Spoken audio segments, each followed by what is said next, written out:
আমি এই হাদিসটির প্রেমে পড়ে গেছি।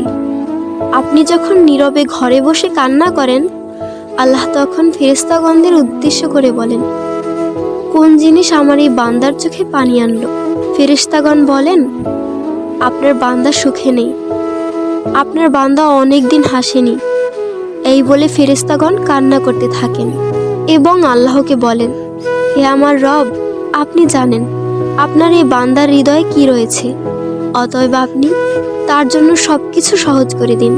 আল্লাহ বলেন, আমার এই বান্দা এমন কিছু জীবন থেকে হারিয়ে ফেলেছে যা সে অধিক ভালোবেসেছিল।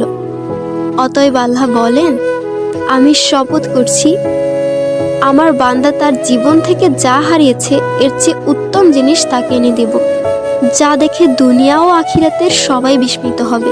আলহামদুলিল্লাহ।